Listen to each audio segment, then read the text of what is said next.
NB news में आपका स्वागत है और मैं हूं आपके साथ Lokesh Jagwani.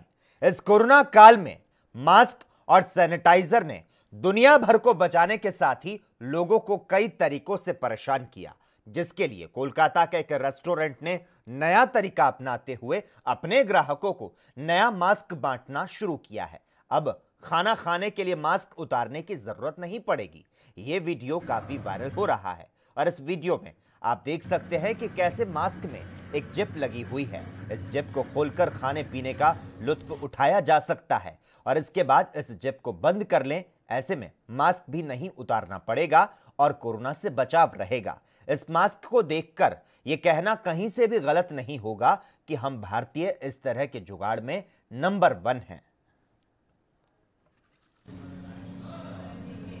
This COVID situation, in this situation, mask is very important for our life.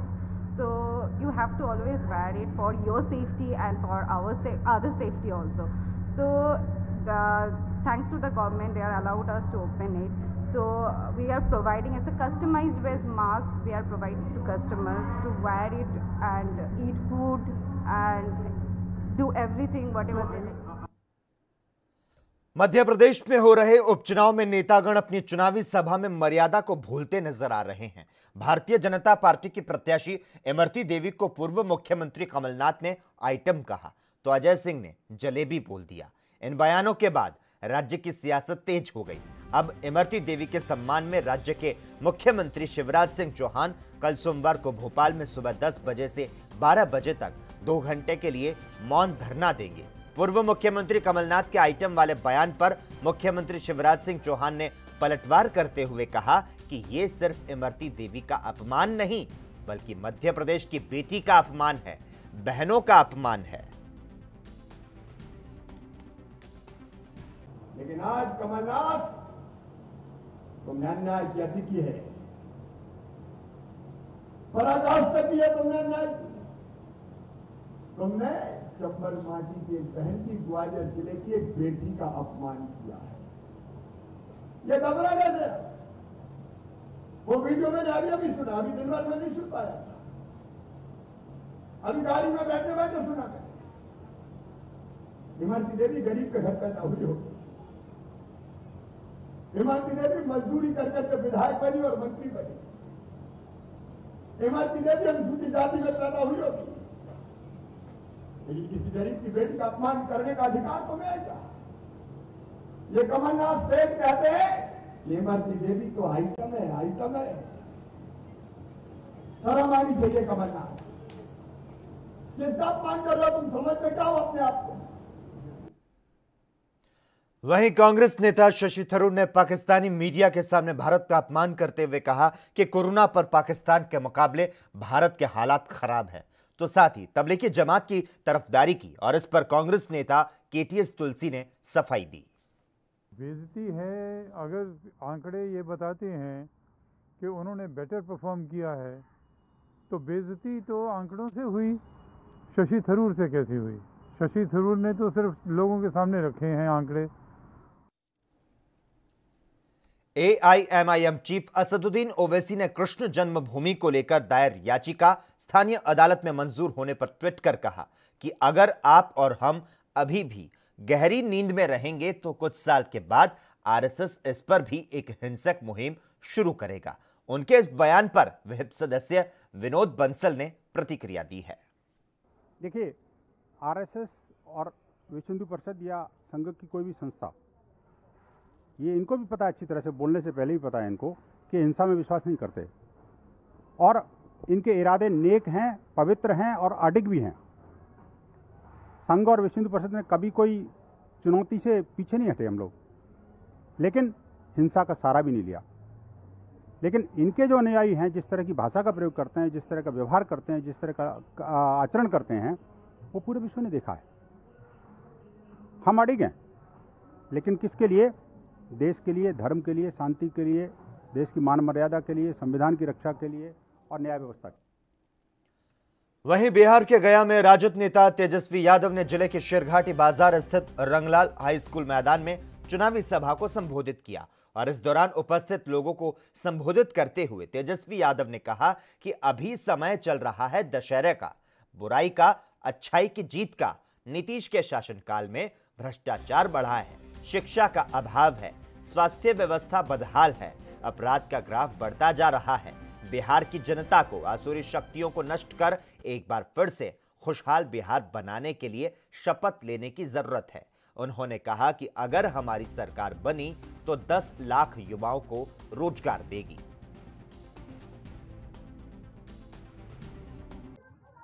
हवाई जहाज भेज करके मजदूर को लाने का काम किया। पहला ट्रेन चला तो रांची के लिए मजदूरों का ले चला, लेकिन सबसे ज्यादा मजदूर तो बिहार का था पूरे देश में। वीडियो कॉलिंग कीजिए, 144 दिन अंदर ढुकल हुआ है। जितना कोरोना से नहीं मरा उतना बेचारा रेलवे से का रोड एक्सीडेंट में मर गया, चपाट के मर गया, भूख से मर गया। गरीब कहाँ को आया? हेमंत सोरेन तो निकल करके बाकी प्रदेश का मुख्यमंत्री बाहर देख रहा, देखभाल कर रहा। हमारा नीतीश जी बिहार के मुख्यमंत्री बोलते हैं कि हमने प्रयास कर लिया नौकरियों में जो सबसे कारखाने में लगा सकते हैं। जब प्रयास ही कर लिया, आपसे हो ही नहीं सकता तो छोड़ो नदी, हटो, भगाओ भाजपा को। बोलता डबल इंजन का सरकार है। अरे डबल इंजन का सरकार होता तो। उधर झारखंड के रांची में अब व्यापारियों को एक बार फिर से व्यापार बढ़ने की उम्मीद है, क्योंकि त्योहारों का सीजन है। तो ऐसे में अब लोग भी खरीदारी के लिए घरों से बाहर निकल रहे हैं। व्यापारी जो कि इतने समय में मंदी की मार को झेल रहे थे, तो उन्हें भी एक आस जगी है। हम लोग को बहुत उम्मीद था कि बाजार अच्छा होगा, बिक्री बढ़ेगा। जनरल बिक्री होती थी ना हम लोग की, वो बिक्री भी नहीं आ रही है अभी तो, कि अभी 1 बजे जा रहा है और एक कस्टमर मार्केट में नहीं आ रहे हैं। मोहनी बटा का ठिकाना नहीं है। हम लोग माल भरे थे पूजा का कि बिक्री अच्छी होगी और बिक्री जीरो है। उम्मीद देखिए नहीं है, क्योंकि गवर्नमेंट की तरफ से बहुत सारी रेस्ट्रिक्शन है इस बारी पूजा में। रेस्ट्रिक्शन क्या है? एक पूजा पंडाल बनना नहीं है, एक लिमिटेशन है, पंडाल का एक दायरा है, कोई ज़्यादा स्टॉल वगैरह नहीं लगना, तो लोगों का मूवमेंट काफ़ी कम होना जाना है। दूसरा क्या है कि लोगों के फाइनेंशियल नीड्स अभी फुलफिल नहीं हो पा रहे हैं। एक्सपेंस ज़्यादा है, सोर्स ऑफ इनकम कम है, हर जगह कॉस्ट कट चल रहा है, जॉब आगे जॉब अवेलेबल नहीं है मार्केट में, बहुत सारी चीज़ें हैं। तो बच्चे लोगों की ऑनलाइन पढ़ाई चल रही है, उस पर खर्चा कुछ ज़्यादा ही लोगों के ऊपर बर्डन पड़ रहा है। ये सब चीज़ें तो लेके फेस्टिव सीजन को लेके अभी कोई उम्मीद नहीं लेके चल सकते हम लोग। ये करंट ईयर फाइनेंशियल ईयर अभी हम लोग इसी तरीके से चलना है। तो फाइनेंशियल ईयर 2021 जब आएगा अप्रैल से, तभी ये अपने आप में एक बूम पीरियड लेके आएगा, तो मार्केट वापस से रिवॉल्यूशन लेके ऊपर की तरफ जाएगा। ये तो देखिए रहती है कि बाजार सुधरेगा और सुधरना भी चाहिए, लेकिन अनसर्टेनिटी है, मतलब एक श्योरिटी नहीं है कि सुधरेगा, लेकिन कुछ तो सुधरेगा, ये तो उम्मीद पूरी है और उम्मीद पे ही दुनिया कायम है। अभी हल्का चेंज है, हल्का चेंज मतलब हल्का बढ़ा है। जी। कोरोना संक्रमण काल में इस बार शारदीय नवरात्र में बाजार का स्वरूप बदल गया है। बड़ी महंगाई के बीच शनिवार से शुरू हुए पर्व के मद्देनजर बाजार सज गए। आने वाले दिनों में और भी त्योहार हैं, तो ऐसे में व्यापारियों को भी उम्मीद जगी है। लोग भी खरीदारी में जुट चुके हैं। व्यापारियों में अब कारोबार बढ़ने की उम्मीद बढ़ी है। हालांकि इस बार कोरोना महामारी के चलते लोगों की खरीदारी की क्षमता पर असर पड़ा है, लेकिन त्योहार मनाने के लिए सभी अपने स्तर पर तैयारियों और खरीदारी में जुट चुके हैं।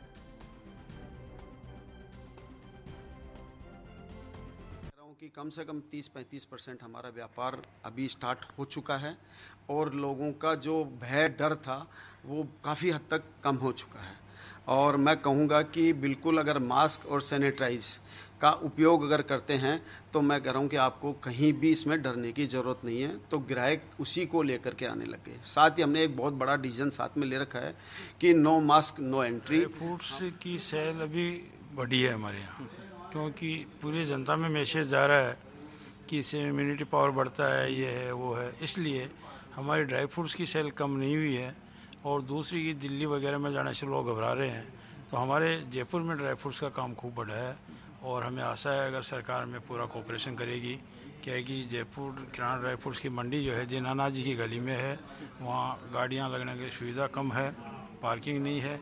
अगर हमें सरकार ने कोऑपरेट किया और कहीं मंडी की ज़मीन दी तो हम इसको व्यापार को इंटरनेशनल स्तर का व्यापार बना देंगे और अपनी जयपुर दिल्ली खारी बावली से काफ़ी कुछ आगे निकल जाएगी, ये मेरी उम्मीद है। दूसरा, जैसे अभी लॉकडाउन लगा कोरोना काल भी चल रहा है, त्योहारी सीजन सामने आ गया है, तो क्या कुछ उम्मीद कर रहे हैं व्यापार से? व्यापार कितना और बढ़ने की उम्मीद कर रहे हैं? देखो जी, मैं और व्यापार की पता नहीं, लेकिन हमारे ड्राई फ्रूट्स का व्यापार जो है वो हमारा व्यापार बढ़ रहा है, कहीं नहीं घट रहा है। उत्तर प्रदेश के रामपुर में थाना पटवाई के एक सिपाही पर एक महिला ने अश्लील वीडियो बनाकर ब्लैकमेल करने और कथित रूप से बलात्कार करने का मामला सामने आया। अब इस मामले पर सपा प्रदेशाध्यक्ष नरेश उत्तम ने प्रतिक्रिया दी है। उत्तर प्रदेश में भारतीय जनता पार्टी की सरकार 4 वर्ष से अपराधों को रोकने में एकदम विफल है। भारतीय जनता पार्टी के मुख्यमंत्री रोज हवाई बात करते हैं, कभी एंटी रोमियो की बात करते हैं, कभी मिशन शक्ति की बात करते हैं,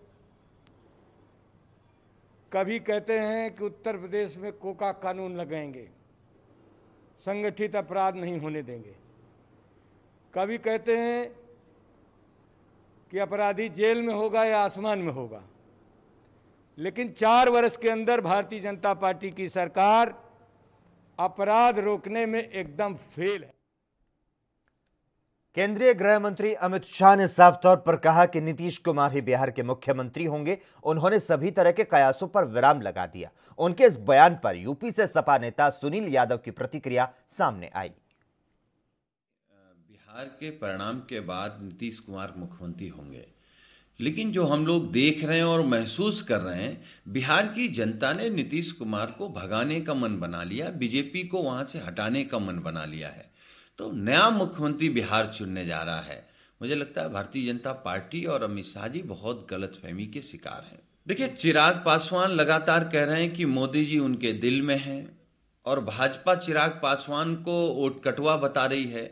तो चिराग पासवान अभी समझ ही नहीं पा रहे हैं कि भारतीय जनता पार्टी सामंती सोच की पार्टी है। वो पिछड़े और दलितों के हित में कभी सोच ही नहीं सकती। आप फाड़ते रहिए सीना, दिखाते रहिए मोदी जी को, लेकिन मोदी जी आपको बाहर का रास्ता दिखाएंगे, भाजपा आपको बाहर का रास्ता दिखाएगी। उधर केंद्रीय गृह राज्य मंत्री जी किशन रेड्डी ने लद्दाख दौरे के दौरान कांग्रेस को लेकर बड़ा बयान देते हुए कहा कि लद्दाख के साथ कांग्रेस ने सौतेली मां जैसा व्यवहार किया। उनके इस बयान पर रक्षा विशेषज्ञ संजय कुलकर्णी ने प्रतिक्रिया दी। Between India and China are at their lowest ebb, primarily because of the tense situation along the LAC created by the Chinese. The Chinese have thrown all agreements since 1993 into the dustbin. There is no peace and tranquility along the LAC. Instead of the confidence-building measures, Punjab के गुरदासपुर से राज्यसभा सांसद प्रताप सिंह बाजवा आज पठानकोट दौरे पर रहे और इस मौके पर उन्होंने पठानकोट के कई कांग्रेसी नेताओं और पंचों सरपंचों से मुलाकात की। और इस दौरान पंजाब सरकार द्वारा बुलाए गए सेशन पर बोलते हुए प्रताप सिंह बाजवा ने कहा कि पंजाब सरकार ने पहले ही एक बात क्लियर कर दी कि 3 कानूनों के खिलाफ यह सेशन बुलाया गया है। सेशन में पहले डिस्कशन होगा और यह बात तो कानून के जानकार बता सकते हैं कि पंजाब सरकार इन कानूनों का ओवरराइड कर सकती है या फिर नहीं।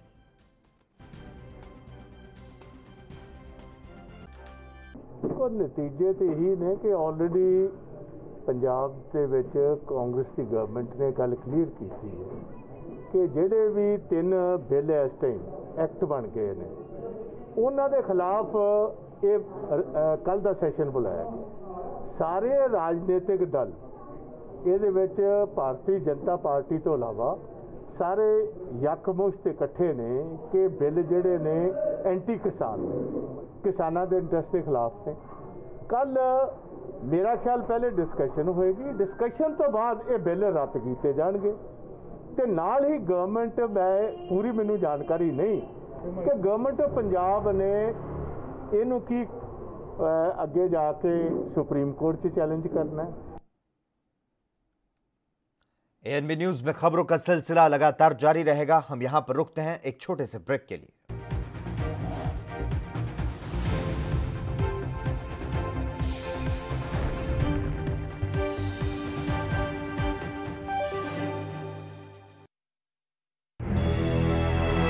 लखनऊ से लेकर चंडीगढ़ तक, मुंबई से लेकर रायपुर तक, क्या है राजनीति की हलचल, क्या है समाज का मिजाज। राजधानी लाइव, हमारी नजर, आपका फैसला, हर रोज सुबह 8 बजे सिर्फ ANP न्यूज।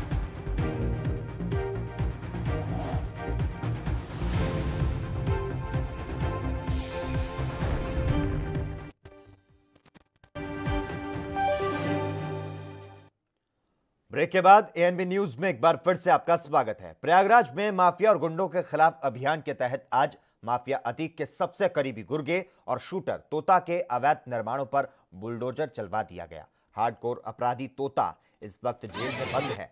तोता ने अतीक के इशारे पर कई हत्याओं को अंजाम दिया। डबल मर्डर में भी ये मुख्य आरोपी है। इसके अलावा कई हत्याओं के मामले में ये अपराधी है। सभी को आगे करिए, आगे करिए, आगे करिए। ये कुख्यात अपराधी हिस्ट्री शीटर जुल्फार और तोता का 3 मंजिला अवैध निर्माण है, 3 फ्लोर का है। इसका प्लॉट एरिया लगभग 500 वर्ग है। इसका प्रयागराज विकास प्राधिकरण से मानचित्र स्वीकृत कराया अवैध निर्माण कराया गया था, जिसका विधिक ध्वस्तीकरण आदेश पीडीए ने पारित किया था। आज पुलिस और प्रशासन के सहयोग से इसको डिमोलिश करा रहे हैं और पुलिस द्वारा इस अपराधी के विरुद्ध गैंगस्टर एक्ट की भी सुसंगत धाराओं के अंतर्गत कार्रवाई की जा रही है। अभी जो और आगे भी कार्रवाई होनी है जी, आगे भी कार्रवाइयाँ जारी रहेंगी। केंद्रीय मंत्री मुख्तार अब्बास नकवी का बयान सामने आया। उन्होंने कहा कि उत्तर प्रदेश में योगी के खिलाफ षड्यंत्र में लग गए हैं, पर योगी जी आसान मिट्टी के बने हुए नहीं हैं। अपराधियों को भी ठीक करेंगे और साजिशकर्ताओं को भी ठीक करेंगे। कांग्रेस पूरी तरह से वेंटिलेटर पर है। अब जो है वो उत्तर प्रदेश में योगी जी के खिलाफ षड्यंत्र और साजिशों में लग गए हैं, लेकिन योगी जी जो है वो आसान मिट्टी के बने हुए नहीं हैं। अपराधियों को भी ठीक करेंगे और अपराधियों के संरक्षकों को भी ठीक कर रहे हैं और उस साजिशकर्ताओं को भी ठीक करेंगे वो। इसलिए आप चिंता मत करिए। दिक्कत इनकी ये हुई है कि आज कांग्रेस बुरी तरह से वेंटिलेटर पर है। इनका अहंकार, अराजकता, अफवाहें फैलाना एक्सीलेटर पे जा रहा है, वो भी पूरी तरह से ध्वस्त होगा धाराशायी। वहीं यूपी के कुशीनगर में हुए गोलीकांड में पुलिस को बड़ी सफलता मिली। पढ़ेरवा थाना क्षेत्र में दोहरे हत्याकांड का पुलिस ने खुलासा किया और हत्या के 3 मुख्य आरोपियों को गिरफ्तार कर लिया। शूटर अपराधियों को पुलिस ने महज 6 घंटे के भीतर गिरफ्तार करने में सफलता हासिल की। आरोपियों के पास से एक पिस्टल, एक तमंचा पुलिस ने बरामद किया। गिरफ्तार करने वाली टीम को सम्मानित भी किया गया। टीम को 25,000 रुपए का नगद इनाम दिया गया।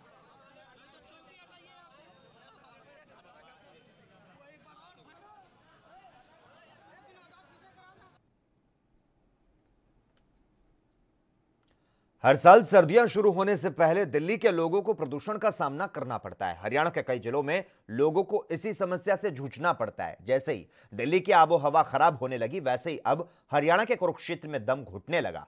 धर्मनगरी कुरुक्षेत्र का नाम अब सबसे प्रदूषित शहरों में शामिल हो गया है। सबसे प्रदूषित शहरों में कुरुक्षेत्र 5वें स्थान पर पहुंच चुका है। तो हर साल सर्दियां शुरू होने से पहले दिल्ली के लोगों को प्रदूषण का सामना करना पड़ता है। हरियाणा के कई जिलों में लोगों को इसी समस्या से जूझना पड़ता है।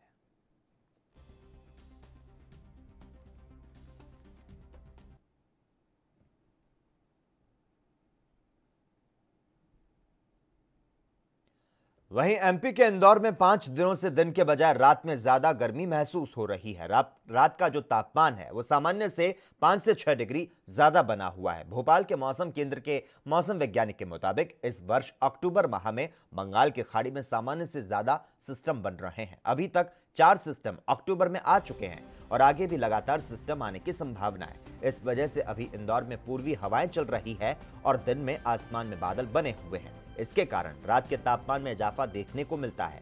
हालांकि अगले 2 से 3 दिन में अफगानिस्तान में बने पश्चिमी विक्षोभ के कारण उत्तरी हवाओं का आगमन शुरू होगा और ऐसे में इंदौर में 2 से 3 दिन में तापमान में हल्की गिरावट आने की संभावना है।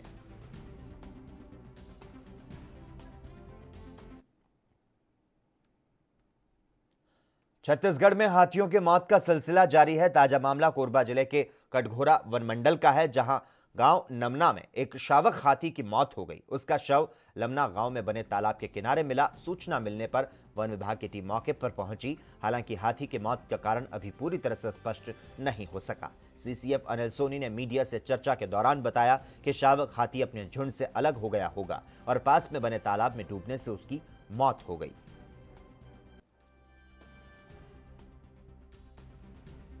जो अभी प्राथमिक जो लक्षण दिख रहे हैं उसके अनुसार ये पाया गया है कि तालाब में डूबने से मौत हुई है। ये ज़रूर है कि इस हाथी को और इसके पूरे दल को 46 जो एलिफेंट्स हैं उसको रात में ट्रैक किया गया है। ट्रैकर्स लगे हुए हैं। इसी गांव के जो है 3 व्यक्ति ट्रैकर के रूप में भी काम कर रहे हैं। तो ये हाथी का दल लगभग 1-1.5 महीने से इस एरिया में है। उसी दौरान 2 बच्चे भी पैदा हुए हैं, उन्हीं में से एक प्रतीत होता है ये। वहीं यूपी के रामपुर में विवाहिता ने थाना पटवाई में सिपाही के खिलाफ दुष्कर्म की एफआईआर दर्ज कराई थी। विवाहिता के एफआईआर लिखवाने के बाद से उसके पति पर समझौते का दबाव पड़ रहा है, जिसके चलते विवाहिता ने जहर खाकर जान देने की कोशिश की, जिस पर उसे जिला अस्पताल में भर्ती कराया गया। इस मामले पर आईजी ने संज्ञान लिया। वहीं आईजी ने कहा कि इसमें लापरवाही के चलते हुए एसओ पटवाई और 4 पुलिसकर्मियों को लापरवाही के चलते लाइन हाजिर किया गया है।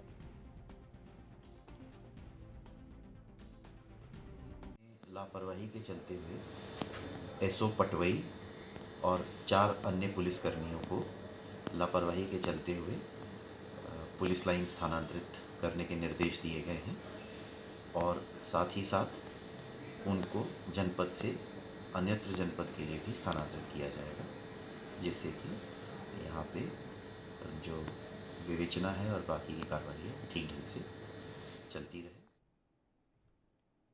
यूपी के लखीमपुर खीरी के मोहम्मदी कोतवाली में शुक्रवार की रात हुए हंगामे और पुलिस द्वारा हिरासत में रखे गए व्यक्ति को जबरन छुड़ा ले जाने का आरोप मोहम्मदी विधानसभा सीट के बीजेपी विधायक लोकेंद्र प्रताप और भाजपा कार्यकर्ताओं पर लगा। इस मामले में एक वीडियो भी वायरल हुआ। वहीं बीजेपी कार्यकर्ताओं का आरोप है कि पुलिस ने उनकी पार्टी के एक युवक को कोतवाली के भीतर लाठी डंडों से पीटा। इसके बाद विधायक लोकेंद्र प्रताप सिंह की अगुवाई में पहुंचे 50 कार्यकर्ताओं ने जमकर बवाल किया और पुलिस अभिरक्षा से उस कार्यकर्ता को छुड़ा कर ले गए।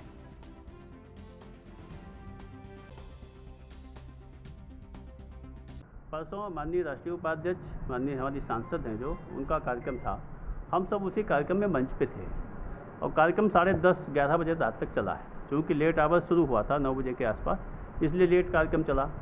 और एक छोटी सी घटना होती है। एक शिब्बू नाम का एक युवा मोर्चा का हमारा कार्यकर्ता है, वो अपने घर जा रहा था। उसका घर यहीं पे आगे पड़ता है, जहाँ बैठे हो थाने के आगे कार्यालय, उसी आगे घर पड़ता है। अपने घर जा रहा था, मामूली सी शराब पिए था। शराब पिए ऐसे बोलता बालता, जैसे शराब के नशे में लोग चलते हैं, ऐसे बोलता बालता चला जा रहा था। और अपने मोहम्मदी कोतवाली की पुलिस ने उसको देखा कि वो जा रहा है शराब पीते हुए, तो उसको टोका और कहा तुम बदतमीजी करते हो, शराब क्यों पीते हो, इस करके थाने में ला करके हवालात में बंद कर दिया। जब उसे हवालात में बंद कर दिया तो हमारे नगर अध्यक्ष जी को जब ये विषय पता चला तो उन्होंने 2-3 अपने कार्यकर्ता जो पदाधिकारी थे उनके साथ आकर के इंस्पेक्टर साहब से कहा कि अगर ठीक लगे कोई ऐसा अपराध न किया हो तो छोड़ दीजिए। इंस्पेक्टर साहब ने कहा वो माल शराब पिया था, सिपाहियों ने बंद कर दिया, कोई ऐसी बात तो है। राजीव गांधी सामान्य ज्ञान प्रतियोगिता का पुरस्कार वितरण कार्यक्रम का आयोजन हुआ। इस दौरान कांग्रेस केंद्रीय कार्यालय कांग्रेस एमएलसी दीपक सिंह ने 150 छात्रों को पुरस्कार वितरण किए, तो साथ ही कांग्रेस यूथ कार्यकर्ताओं को अंग वस्त्र देकर सम्मानित किया।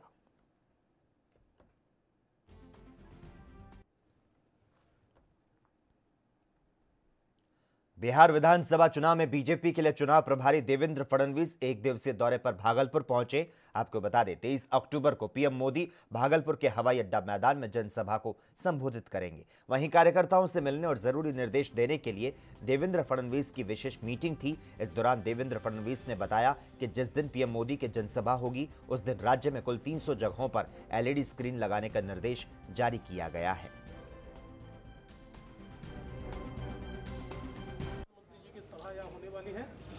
और इस बार चूँकि कई रिस्ट्रिक्शन सभा की संख्या पर है, तो आप जानते हैं प्रधानमंत्री जी को सुनने यहाँ बहुत लोग आते हैं, लेकिन इस बार सभा के ऊपर रिस्ट्रिक्शन रहने वाले हैं। उन रिस्ट्रिक्शन के चलते हम लोगों ने ये यहाँ पर तो सभा होगी, उसके साथ साथ 300 जगह स्क्रीन लगेंगे। 20 कॉन्स्टिट्यूएंसीज में, हर कॉन्स्टिट्यूएंसी में 5 और मैदानों पर हम लोग स्क्रीन लगाएंगे और वहाँ पर भी हम लोग उसका डायरेक्ट रिले करेंगे और वहाँ पर भी 2-2, 3-3, 5-5 हज़ार लोग जमा होंगे। इस प्रकार की एक सारी व्यवस्था बनाई है ताकि कोरोना का जो प्रोटोकॉल है उसको बिना तोड़े मरोड़े हम लोग प्रधानमंत्री जी को सब तक पहुँचा पाए। तो उसी की तैयारी देखने के लिए धारचूला के कैलाश मानसरोवर यात्रा मार्ग में तवा घाट में स्वामी वीरेंद्रानंद आश्रम की स्थापना की गई। वहीं हवन पूजन के साथ आश्रम में गढ़वाल और कुमाऊं के पंडितों की तरफ से वेद पाठ किया गया। इस दौरान स्वामी वीरेंद्र आनंद महाराज ने कहा, यह समस्त क्षेत्र की जनता की सेवा के लिए खोला गया है।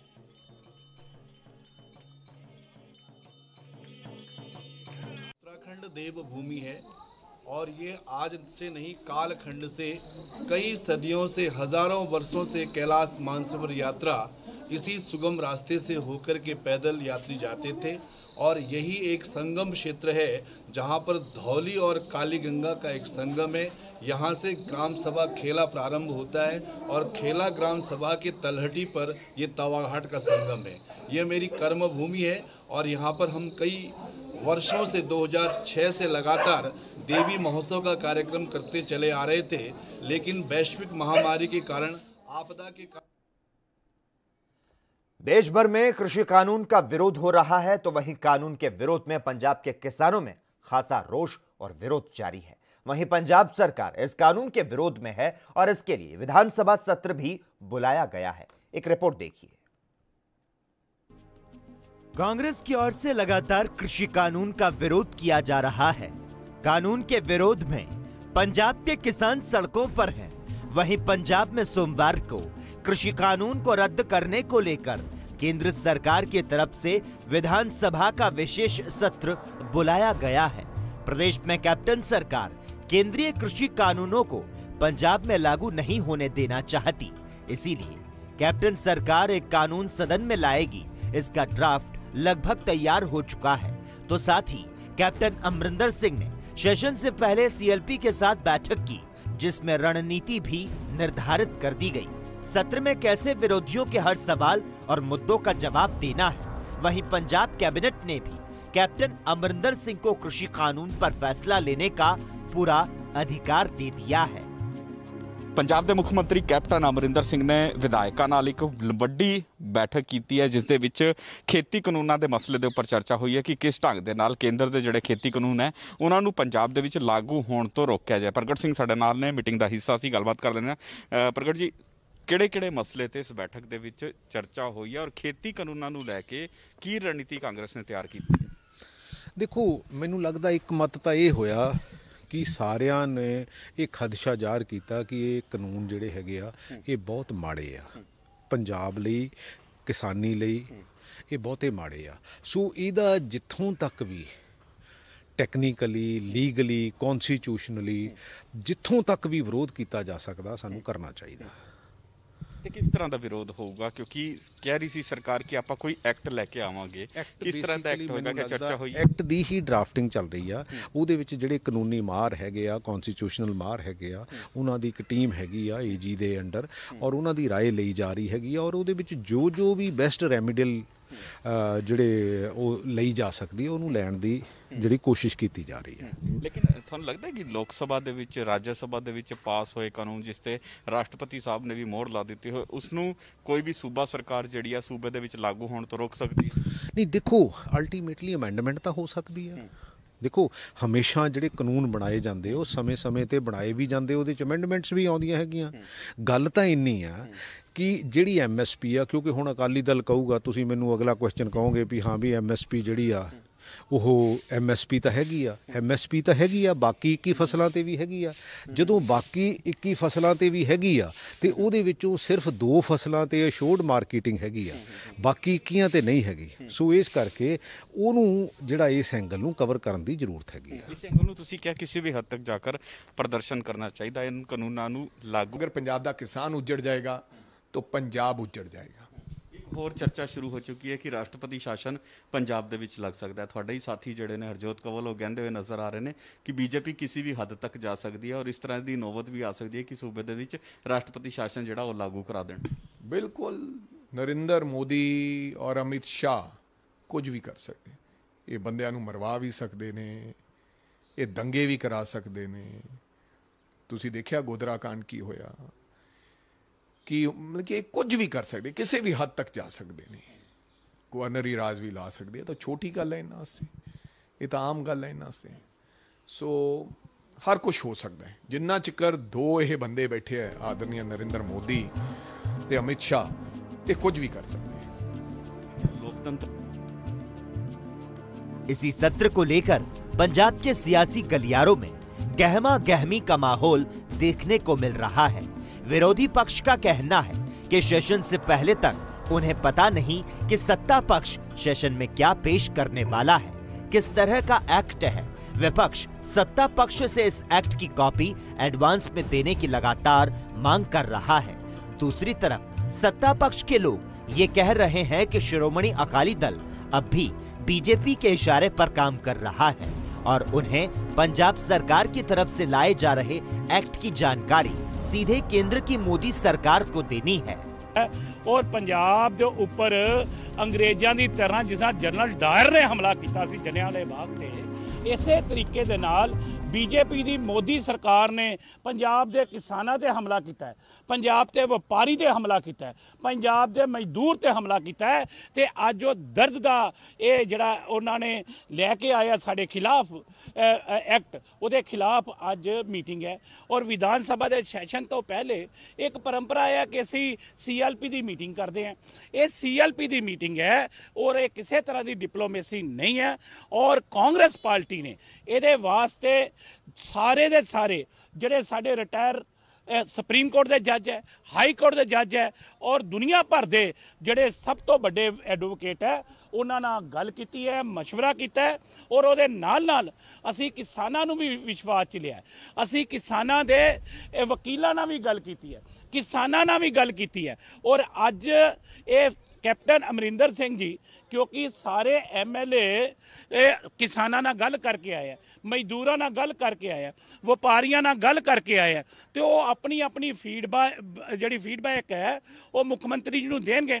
मुख्यमंत्री जी 4 बजे दोबारा कैबिनेट की मीटिंग करनगे। कैबिनेट की मीटिंग के विच जिन्ने भी MLAs दे सुझाव आए होणगे उन्होंने शामिल करते हुए जिहड़ा कल होने वाला सैशन है वो मैं समझना है कि ये पंजाब के वास्ते इम्तिहान है, पंजाब का इम्तिहान है और पंजाब ने कई इम्तिहान कढ़े हैं। इतना ही नहीं, इस सेशन की अवधि 7 दिन किए जाने की मांग को लेकर आम आदमी पार्टी का प्रतिनिधि मंडल विधानसभा के स्पीकर राणा से मिला है। इस मीटिंग में जहां एक तरफ आम आदमी पार्टी के विधायकों ने सेशन की अवधि 7 दिन बढ़ाए जाने की मांग की, तो वहीं दूसरी तरफ आप पार्टी के विधायक भी सेशन में पेश किए जाने वाले एक्ट की कॉपी एडवांस में दिए जाने की मांग कर चुके हैं। विपक्ष की इस तरह की मांगों पर पंजाब विधानसभा के स्पीकर राणा केपी का कहना है कि सेशन से पहले बिजनेस एडवाइजरी कमेटी की बैठक होगी जिसमें इन सभी मुद्दों पर चर्चा होगी। वहीं स्पीकर का ये भी कहना है कि सरकार को एक्ट की कॉपी विपक्ष को एडवांस में देनी चाहिए ताकि विपक्ष एक्ट पर अपनी तैयारी करके आए। कि सैशन जिहड़ा है छोटा है, आम आदमी पार्टी ने मंग की है कि सैशन च वाधा होना चाहिए, तो दूजा इन्होंने मंग की है कि जिहड़ा प्रैस नूं हाउस के अंदर आण दिता जाए, तो एक इन्होंने तीजी गल कही है कि सैशन लाइव किया जाए। सो मैं इन्होंने दस्सिया कि सारिया जिहड़ियां चीज़ां है कल बिजनेस एडवाइजरी कमेटी की मीटिंग होएगी, उहदे च इन्हां सारियां चीज़ां ते असीं विचार करांगे और जो भी टुकमा फैसला होया वो सारिਆਂ ਦੀ सहमति ਨਾਲ ਲਵਾਂਗੇ। ਇੱਕ ਇਹਨੇ ਕਿਹਾ ਸੀ ਜੀ ਕਦੇ ਵਿਧਾਨ ਸਭਾ 'ਚ ਕਿਹੜੇ ਬਿੱਲ ਪੇਸ਼ ਕੀਤੇ ਇਹਨਾਂ ਦਾ ਸਾਨੂੰ ਖਰੜਾ ਨਹੀਂ ਹਲੇ ਤੱਕ ਮਿਲਿਆ। ਇਹ ਠੀਕ ਹੈ, ਇਹਨਾਂ ਨੇ ਇਹ ਵੀ ਗੱਲ ਕਹੀ ਹੈ ਕਿ ਸਾਨੂੰ ਜਿਹੜੀਆਂ ਬਿੱਲਾਂ ਦੀਆਂ ਕਾਪੀਆਂ ਜਿਹੜੀਆਂ ਉਹ ਮਿਲਣੀਆਂ ਚਾਹੀਦੀਆਂ ਸੀ।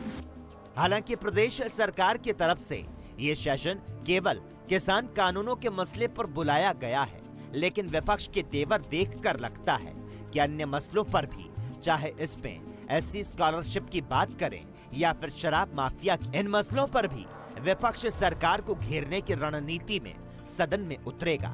सेशन से पहले विपक्ष के ऐसे रवैये से लगता है कि ये सेशन पूरी तरह से हंगामेदार रहने के आसार हैं। Special report ANB news.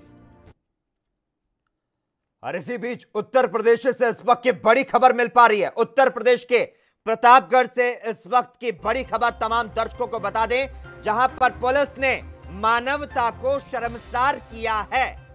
महिला की जमकर पिटाई की गई। उत्तर प्रदेश की पुलिस पर लगातार उठ रहे सवालों के बीच एक नया मामला प्रतापगढ़ जिले के रानीगंज थाने से सामने आया।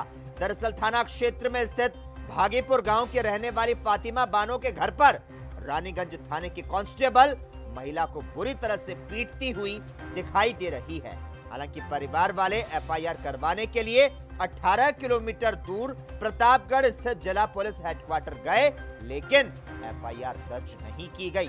तो ये बड़ी खबर तमाम दर्शकों को बता दें। इस घटना को लेकर जो वीडियो सामने आया है वो आप अपने टेलीविजन स्क्रीन पर देख सकते हैं। इसमें पहले तो महिला को डंडे से बुरी तरह से मारने की आवाज आ रही है। उप निरीक्षक महिला को चलने के लिए कह रहे हैं। महिला कह रही है कि नकाब पहने दो, जमीन पर पड़ा है, और इस पर महिला के पिटाई की आवाजें और भी बढ़ जाती है। तो उप निरीक्षक ने महिला आरक्षियों के साथ पिटाई की है। और इस खबर पर ज्यादा जानकारी देने के लिए इस वक्त हमारे साथ हमारे संवाददाता विशाल तलवार इस वक्त फोन लाइन पर जुड़ चुके हैं। विशाल, आपसे जानना चाहेंगे किस जुर्म में और किस तरह से इस तरह की यह पिटाई की जा रही है जो ये वीडियो सामने आया है, और पुलिस पर गंभीर आरोप भी लग रहे हैं। तमाम अपडेट चाहेंगे आपसे। मैं आपको बताना चाहूंगा कि प्रतापगढ़ में एक जमीनी विवाद था दो अगल बगल रहने वालों के बीच में, जिसमें पुलिस ने एक तरफा कार्रवाई करते हुए, जो कि उनमें बलशाली बल था, उनको प्रयोग करते हुए जो गरीब तबके के लोग थे उनके घर में घुस के जबरन पिटाई की। जबकि पुलिस का कोई विशेषाधिकार नहीं बनता है वहां जाके कुछ कहने का, क्योंकि ये सारा मामला वहां की तहसील में अभी लंबित था, जिसके ऊपर एसडीएम व तहसीलदार को भी रिपोर्ट देनी थी। जानना चाहेंगे विशाल, जिस तरह से जमीन विवाद का ये मामला आप बता रहे हैं और पुलिस ने शर्मनाक कार्रवाई की है, आपसे जानना चाहेंगे पुलिस पर भी कहीं ना कहीं आरोप लग रहे हैं और उत्तर प्रदेश की पुलिस पर लगातार सवाल उठ रहे हैं, और इसी बीच में एक नया मामला आना, क्या लगता है क्या कुछ इस पर अब कार्रवाई की जा सकती है? इस पर जिस तरह से आज पुलिस ने एक तरफा कार्रवाई करी, पुलिस के एक सब इंस्पेक्टर ने बिना अपने कोतवाल को बताए, थाना अध्यक्ष को बताए, दो महिला एक सिपाही के साथ जाकर घटना स्थल पे या जहां विवादित स्थल था जिस तरह की कार्रवाई की गई है वो एकदम शर्मनाक है। उन्होंने भी किसी भी प्रशासनिक अधिकारी को इसकी कोई सूचना नहीं दी और वो तीन लोग उस महिला को घसीटते हुए दरवाजे तक लाए। एक भय का माहौल बना दिया कि ये गरीब तबके के लोग अपना घर छोड़ के भाग जाएं। ठीक है, धन्यवाद विशाल तमाम जानकारी देने के लिए। तो पुलिस पर गंभीर आरोप लग रहे हैं और इस बीच आपको यह भी सुनाते हैं कि इस पूरे मामले पर पुलिस विभाग का क्या कुछ कहना रहा। आज दोपहर में सोशल मीडिया पर एक वीडियो वायरल हुआ जिसमें ये आरोप लगाया गया कि कुछ पुलिसकर्मियों के द्वारा एक घर में घुसकर महिलाओं के साथ मारपीट की गई है। इसकी जांच शाम 6 बजे तक सीओ रानीगंज को करने के लिए दी गई। सीओ रानीगंज के द्वारा, जिनके क्षेत्राधिकार के अंतर्गत ये थाना आता है, ये जांच कंप्लीट करके उसकी रिपोर्ट मुझे सौंप दी गई है। रिपोर्ट में तथ्य सामने आए हैं कि भागीपुर गांव जो थाना रानीगंज में पड़ता है, इसके अंतर्गत प्रथम पक्ष शकीलुद्दीन और द्वितीय पक्ष जमील इत्यादि, इनके बीच में जमीनी विवाद है, जिसमें कुछ साल पहले राजस्व टीम के द्वारा प्रथम पक्ष के फेवर में एक रिपोर्ट दी जाए। खबरों का सिलसिला लगातार जारी रहेगा। हम यहां पर रुकते हैं एक छोटे से ब्रेक के लिए, जल्द हाजिर होते हैं।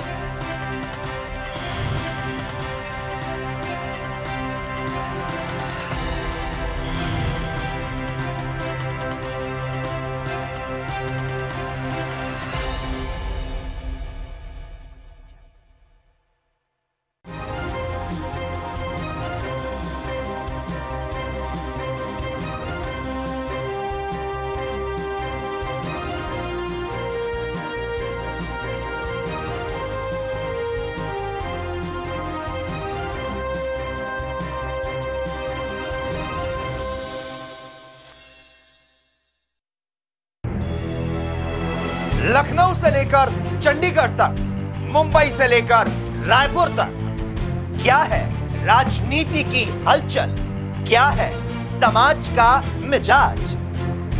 राजधानी लाइव, हमारी नजर, आपका फैसला, हर रोज सुबह 8 बजे सिर्फ ANP न्यूज पर।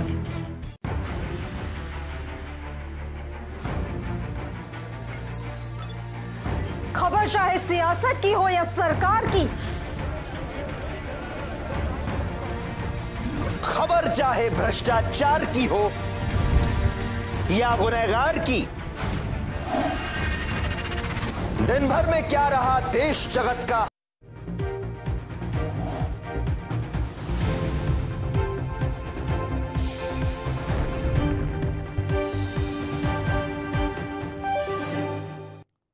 ब्रेक के बाद एक बार फिर से आपका स्वागत है। खबरों में आगे बढ़ते हैं। बार्क ने एक निजी चैनल पर हमला बोला है। आपको बता दें, ब्रॉडकास्ट ऑडियंस रिसर्च काउंसिल ने एक निजी चैनल पर गोपनीय संचार का खुलासा करने और उसे गलत तरीके से पेश करने के लिए हमला बोला। बार्क इंडिया ने एक बयान में कहा कि उसने इस मामले में चल रही जांच पर कोई टिप्पणी नहीं की और वह जांच एजेंसियों को जरूरी मदद मुहैया कर रहा है। बयान में कहा गया कि बार्क ने इस मामले पर जारी जो तमाम बातें हैं, जांच एजेंसियों को जरूरी मदद मुहैया कर रहा है और इस मामले में जो जांच चल रही है उस पर कोई टिप्पणी नहीं की और वह जांच एजेंसियों को जरूरी मदद मुहैया कर रहा है। बयान में कहा गया कि बार्क ने इस मामले पर जारी जांच को लेकर किसी भी तरह का कोई बयान नहीं दिया और जांच एजेंसियों को हर संभव मदद दी जा रही है। बार्क इंडिया निजी चैनल के रवैये से बेहद ही नाराज है कि उसने प्राइवेट और कॉन्फिडेंशियल बातचीत को सार्वजनिक किया और उसे तोड़ मरोड़ कर पेश किया। बार्क इंडिया ये साफ करता है कि हमारी तरफ से जांच को लेकर कुछ भी नहीं कहा गया। ये बार्क इंडिया का अधिकार है कि वो निजी चैनल के ऐसे व्यवहार के प्रति अपनी असहमति जाहिर करे।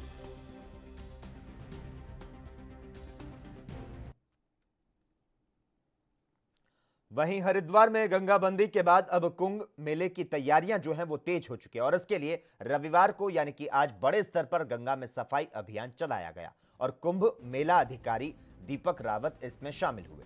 कुंभ मेला प्रशासन ने शहर के सामाजिक संगठनों से गंगा को साफ करने की अपील की थी। प्रशासन के आह्वान पर कई संगठनों के लोग गंगा घाटों पर सफाई के लिए उतरे। आपको बता दें, सफाई अभियान में मेला प्रशासन, नगर निगम, स्पर्श गंगा अभियान के लोग शामिल हुए। यह अभियान हर की पौड़ी, ऋषिकुल, विश्वकर्मा, गोविंद नगर और प्रेम नगर घाट पर चलाया गया और इस मौके पर अपर मेला अधिकारी हरबीर सिंह सहित मेले के अन्य अधिकारी कर्मचारियों ने गंगा सफाई में अपना योगदान दिया। जानते ही हैं कि हरिद्वार में हर साल गंगाबंदी होती है, दशहरा से दिवाली। इस बार क्योंकि कुंभ के भी काम चल रहे हैं तो हमने भी यूपी गवर्नमेंट से, हमारी गवर्नमेंट ने रिक्वेस्ट की थी कि थोड़ा इसकी अवधि बढ़ाई जाए और वो बढ़ी भी है और 14 नवंबर तक गंगाबंदी एक तरह से रहेगी। इस दौरान बहुत सा ऐसा कूड़ा जिसमें कपड़े भी हैं, इसमें कुछ प्लास्टिक आइटम्स भी हो सकते हैं, कुछ लोग इसमें शूज़ भी डाल दे रहे हैं। कुल मिला के ऐसी चीज़ें जो गंगा जी को एक तरह से अफेक्ट कर रही हैं, दूषित कर रही हैं, वो पड़ी हुई हैं। उन सबको हटाने का ये अभियान है। इसमें बहुत सी ऑर्गेनाइजेशंस हमारे साथ हैं, गंगा सभा हमारे साथ है, इसमें बीइंग भगीरथ, स्पर्श गंगा, NSS की टीम है, इसके अलावा आकांक्षा ग्रुप है और बहुत से वॉलंटियर्स हैं जिन्होंने आने वाले दिनों भी आने के लिए कमिट किया है। तो कुल मिला के टास्क इतना ही है कि एक तरह का पीपल्स मूवमेंट बने और लोग इससे जुड़े, संस्था। वहीं यूपी में तेज रफ्तार का कहर थमने का नाम नहीं ले रहा, जहां आए दिन रफ्तार की चपेट में मासूम की मौत हो रही है। एक ऐसा ही ताजा मामला कासगंज से सामने आया, जहां पर पटियाली थाना क्षेत्र के ग्राम रुस्तमपुर में एक ट्रैक्टर अनियंत्रित होकर पलट गया। इस हादसे में चालक गंभीर रूप से घायल हो गया, जबकि मजदूर की कुचलकर मौत हो गई। वहीं सूचना मिलते ही परिवार में कोहराम मच गया। पुलिस भी घटनास्थल पहुंची। फिलहाल पुलिस ने शव को कब्जे में लेकर पोस्टमार्टम के लिए भेज दिया।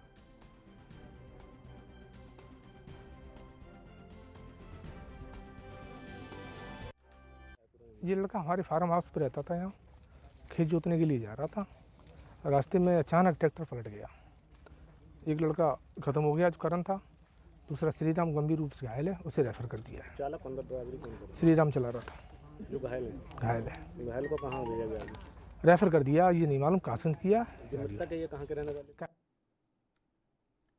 पंजाब की पटियाला जेल अक्सर सुर्खियों में रहती है। कभी जेल के अंदर नशा तो कभी मोबाइल पकड़े जाते हैं। हर बार पुलिस सख्त कार्रवाई की बात करती है, लेकिन ना नशा जेल के अंदर बंद हुआ ना मोबाइल। पटियाला की केंद्र सुधार जेल से इस बार तलाशी के दौरान मोबाइल मिले। पुलिस ने मामला दर्ज कर आगे की जांच को शुरू कर दिया। सख्त कार्रवाई करने की बात इस बार भी कही गई। ਸਾਨੂੰ ਕੱਲ ਇੰਟੀਮੇਸ਼ਨ ਆਈ ਸੀ ਸੁਪਰਡੈਂਟ ਜੇਲ੍ਹ ਪਟਿਆਲਾ ਵੱਲੋਂ ਵੀ ਦੌਰਾਨੇ ਤਲਾਸ਼ੀ ਮੁਰਗਾ ਹਾਤੇ ਦੇ ਜੋ ਬੈਰਕ ਦੇ ਪਿਛਲੇ ਪਾਸੇ ਦੱਬੇ ਹੋਏ 3 ਮੋਬਾਈਲ ਬਰਾਮਦ ਹੋਏ ਨੇ ਤੇ ਪੱਠਾ ਬੈਰਕ ਦੇ ਪਿਛਲੇ ਪਾਸੇ ਦੱਬੇ ਹੋਏ 4 ਮੋਬਾਈਲ ਬਰਾਮਦ ਹੋਏ ਨੇ, ਜਿਸ ਦੇ ਤਹਿਤ ਅਸੀਂ ਵੱਖ-ਵੱਖ ਮੁਕੱਦਮੇ ਦਰਜ ਕਰਕੇ ਉਹਨਾਂ ਦੀ ਇਨਵੈਸਟੀਗੇਸ਼ਨ ਕਰ ਰਹੇ ਹਾਂ। ਹਾਂਜੀ, ਉਹਦੇ ਚ ਟੱਚ ਮੋਬਾਈਲ ਵੀ ਨੇ ਤੇ ਸਿੰਪਲ ਮੋਬਾਈਲ ਵੀ ਨੇ। ਨਹੀਂ, ਅਨਨੋਨ ਨੇ ਸਾਰੇ ਜੀ। ਇਹਦੀ ਮੁਕੱਦਮਾ ਦਰਜ ਕਰਕੇ ਇਹਦੀ ਲਵਾਂਗੇ ਅਸੀਂ ਸਾਈਬਰ ਸੈੱਲ ਦੀ ਮਦਦ ਨਾਲ। वहीं हिमाचल प्रदेश के शिमला में प्रदेश का सबसे बड़ा आईजीएमसी अस्पताल अक्सर अपनी खस्ता हालत को लेकर सुर्खियों में रहता है। अस्पताल में अव्यवस्थाओं का आलम है। ताजा मामला अस्पताल के डी ब्लॉक के लिफ्ट का है जो खराब पड़ी है, लेकिन अस्पताल प्रशासन इसकी सुध नहीं ले रहा। मरीजों और तीमारदारों को भारी दिक्कतों का सामना करना पड़ रहा है। तीमारदार अपने मरीजों को एक्सरे या फिर कोई टेस्ट करवाने के लिए स्ट्रेचर पर उठाकर सीढ़ियों से ले जा रहे हैं और ऐसे में खतरा और भी बढ़ सकता है।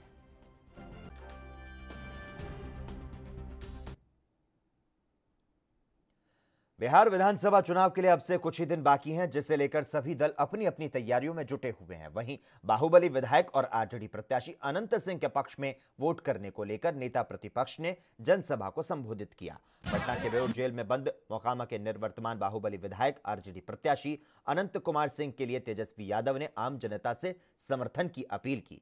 मेकरा गांव में जनसभा को संबोधित करते हुए तेजस्वी यादव ने नीतीश सरकार पर जमकर हमला बोला। उन्होंने कहा कि सीएम हर मोर्चे पर विफल हुए। उन्होंने कहा कि आज बिहार में भ्रष्टाचार चरम पर है, सभी जगह हाहाकार मचा है, फिर भी चाचा नीतीश जनता को फिर से सब्ज़बाग दिखा रहे हैं। लेकिन बिहार की जनता नीतीश कुमार को अब भली भांति पहचान चुकी है। तेजस्वी यादव ने सरकार की विदाई में जनता से आरजेडी को वोट करने की अपील की।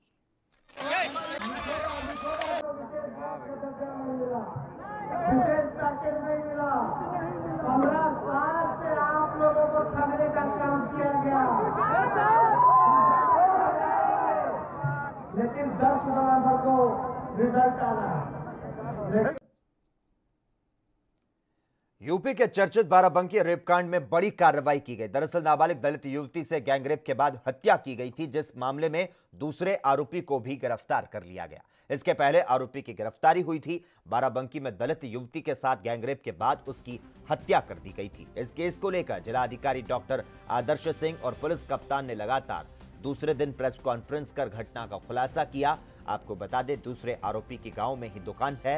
गैंगरेप और मर्डर केस में पकड़े गए दूसरे अभियुक्त का नाम ऋषिकेश है। आरोपी दिनेश गौतम की गिरफ्तारी हो चुकी है और उसने अपना गुनाह कबूल कर लिया है।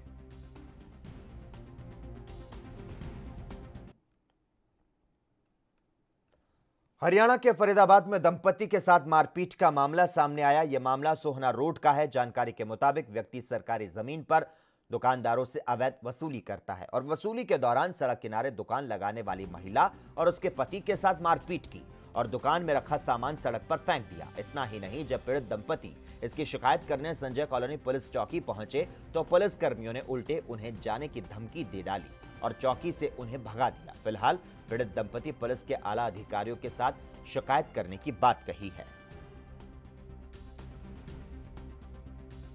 सर, ये कहता है हमारा ज़मीन है, हम खरीद रखे हैं, ये यहाँ से खोका हटा और 2000 रुपये किराया भी लेता है। कितने समय पहले से दुकान लगाई थी और कौन सी ज़मीन है जिसको आपने तो सरकारी ज़मीन है सर, रोड का। किराया आपने मांगा? किराया लेता है। तो आज क्या बात हुई है तो तोड़ा फोड़ी हुई है? बोला यहाँ से हटा, मैंने ज़मीन खरीद रखा हूँ।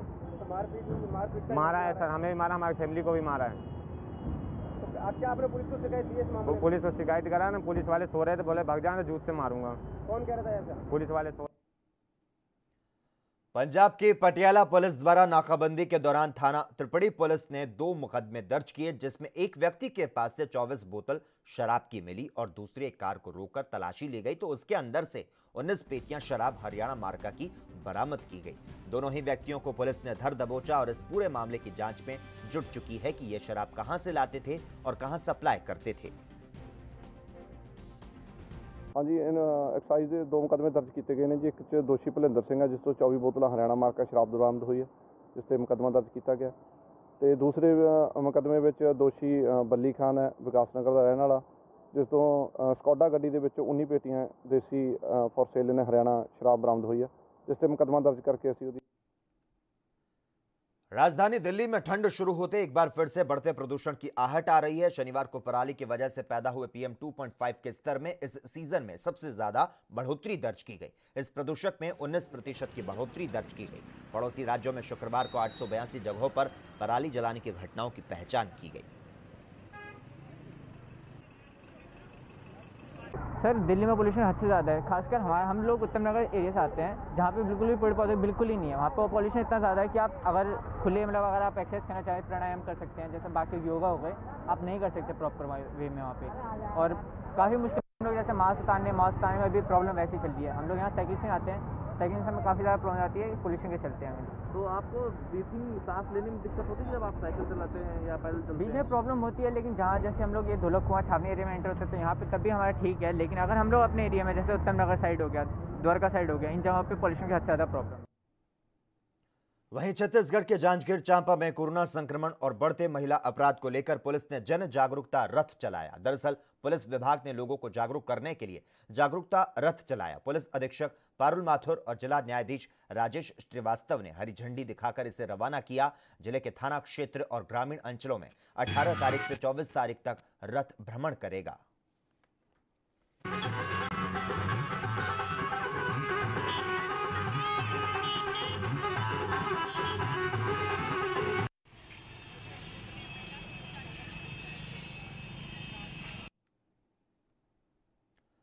छत्तीसगढ़ के रायपुर भी पुलिस अब एक्शन में है। आपको बता दें, मोमिनपारा इलाके के जुए के अड्डे पर छापा मारा गया और यहां से 10,10,280 रुपए की बरामदगी पुलिस ने दर्शाई। पुलिस का दावा है कि अब शहर में इस तरह के अपराध को सहा नहीं जाएगा। पुलिस की टीम ने मौके से 24 जुआरियों को जुआ खेलते रंगे हाथ गिरफ्तार किया। यहां से 23 मोबाइल फोन जब्त किए गए। हालांकि रैकेट चलाने वाले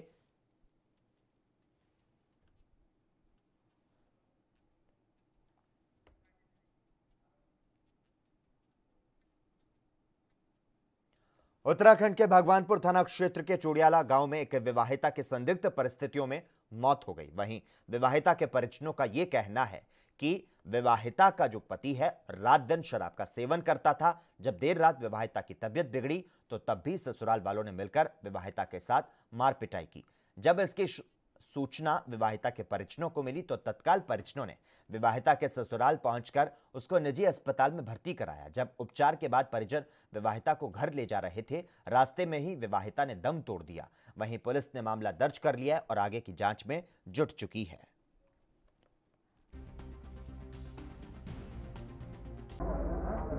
फौजी भी लड़के हुआ कोई साथ रहेगा तो उन्हें घर फोन करा, फिर वहां से मेरी बहन आई और भांजा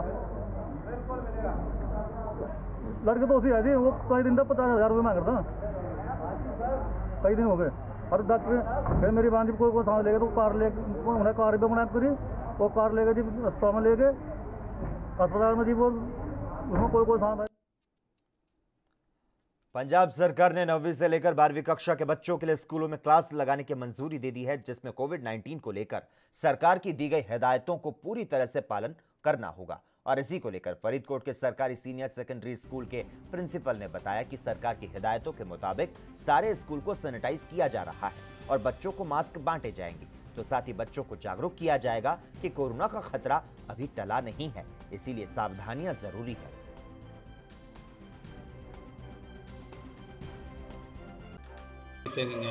ਅਸੀਂ ਸਾਰੇ ਜਿਹੜੇ ਹੈਗੇ ਸਕੂਲ ਦੀ ਸਫਾਈ ਕਰਾਈ ਹੈ, ਕਮਰਿਆਂ ਦੀ ਸਫਾਈ ਕਰਾਤੀ ਹੈ।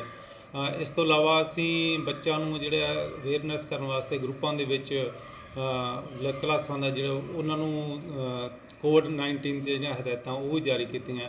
ਬੱਚੇ ਆਪਣਾ ਮਾਸਕ ਪਾ ਕੇ ਆਉਣ, ਆਪਣੀ ਪਾਣੀ ਦੀ ਬੋਤਲ ਨਾਲ ਲੈ ਕੇ ਆਉਣ। ਕਿਸੇ ਵੀ ਬੱਚੇ ਨੇ ਜਿਹੜੇ ਹੈਗੇ ਉੱਧਰ ਉੱਧਰ ਨਹੀਂ ਜਾਣਾ।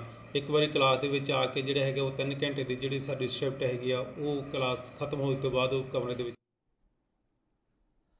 रुड़की में बुग्गावाला क्षेत्र के बंजारेवाला गांव में खनन चुगान के लिए परियोजना को लेकर पर्यावरणीय स्वीकृति लोक सुनवाई कार्यक्रम के तीसरे चरण का आयोजन किया गया।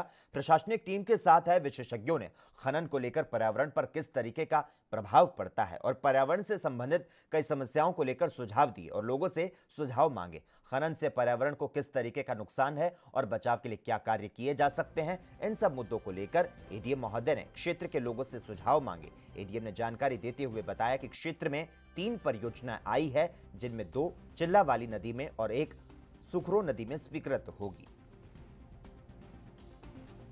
एनवायरमेंट इम्पैक्ट असेसमेंट की एक कार्यवाही है जो नोटिफिकेशन के बाद हम लोगों ने ये 3 दिन तय किए थे। अलग अलग प्रोजेक्ट थे। इसमें आज ये चीला नदी पे 9 पॉइंट समथिंग का एक माइनिंग का प्रोजेक्ट है, मैनुअल माइनिंग के लिए। उसमें कोरोना महामारी के कारण मार्च महीने से स्कूल बंद कर दिए गए थे, जिसके चलते बच्चों की पढ़ाई में काफी दिक्कतें आ रही थी। हालांकि ऑनलाइन कक्षाएं चल रही थी, लेकिन उसमें बच्चों के लिए कुछ खास असर देखने को नहीं मिला। यूपी सरकार द्वारा गाइडलाइन के मुताबिक 19 अक्टूबर से प्रदेश में कक्षा 9 से लेकर 12 तक की कक्षाएं संचालित करने का आदेश जारी किया जा चुका है। और इस दौरान हमारे संवाददाता स्कूल पहुंचे और वहां के प्रिंसिपल से खास बातचीत की। कोरोना जैसी वैश्विक महामारी के कारण जहां विद्यालय को लगातार अभी तक बंद किया गया था, ऐसे में दिशा निर्देश सरकार के द्वारा दिशा निर्देश दिया गया है कि अब विद्यालय में कक्षा 9 और कक्षा 12 की कक्षाएं कोविड-19 के नियमों को ध्यान में रखते हुए संचालित की जाएंगी। ऐसे में इस समय हम गौरीगंज के मनीषी महिला विद्यालय में हैं, जहां पे हमारे साथ यहाँ की प्राचार्या हैं। हम उनसे बात करेंगे कि ये किस प्रकार से तैयारी है और कैसे इसको तैयारी करके विद्यालय को चलाएंगे। जी, आपका स्वागत है। क्या नाम है आपका? अर्चना कृष्ण पांडे। जी, ये बताएं 19 तारीख से विद्यालय की कक्षा 9 की कक्षाएं प्रारंभ की जा रही हैं और 11 की, तो ऐसे में जो है किस प्रकार से आप लोग तैयारी किए हुए हैं? जी, 19 तारीख से 9 से 12 तक की कक्षाओं को संचालित करने का हम लोगों को निर्देश मिला है, परंतु उसके पहले हम लोगों को ये निर्देश मिला था कि हम पहले गार्जियन से सहमति पत्र पे हस्ताक्षर करवा लें। तो मैंने इसके पहले 9 से 12 तक के जो हमारे बच्चे थे उनके अभिभावकों को मैंने बुला के एक पेटीएम रखा और उस पेटीएम के तहत मैंने हमारे पास कोई 200 बच्चों के अभिभावकों ने यहाँ पे साइन किए हैं। मेरे पास सहमति पत्र हैं। तो इन सहमति पत्रों पर जिन अभिभावकों ने हस्ताक्षर किए हैं उन्हीं बच्चों को विद्यालय हम बुला सकते हैं, परंतु विद्यालय बुलाने के पहले हमारे पास थर्मल स्कैनर का होना मस्ट है। ये सैनिटाइज़र और हैंड वॉश, मास्क उन बच्चों को प्रोवाइड कराए जाएंगे जिन बच्चों के पास अपने मास्क नहीं रहेंगे, घर से वो भूल जाएंगे या फिर उनके पास होंगे ही नहीं। तो ऐसे बच्चों के लिए हमारे पास यहाँ पे पूरी तैयारी सुनिश्चित मतलब एकदम आवश्यक है। तो उसके तहत हमने सैनिटाइज़र, मास्क और हैंड वॉश, थर्मल स्कैनर, ये सारी तैयारियां कर लिया है और उसके पहले मैंने विद्यालय को भी सैनिटाइज करा लिया है। तो क्या ऐसे में क्या लगता है कि इसके पहले जो है ऑनलाइन क्लासेस चलाई जाती थी, तो वो कहाँ तक सक्सेस थी? बिल्कुल नहीं सक्सेस थी सर। ऐसे नहीं, इसलिए नहीं थी क्योंकि जो हमारे बच्चे थे वो अधिकांश तौर पे गांव के बच्चे थे और वो बच्चे, उनके पास जो बच्चे उनको फीस भी भरने में उनको अपनी नहीं मतलब इतनी प्रॉब्लम हो रही, तो उनके पास 10,000 का फ़ोन कहाँ से हो पाएगा। तो कहने का मतलब कोई 50% बच्चे हमारे ऐसे थे जो शिक्षा से वंचित रह जाया करते थे।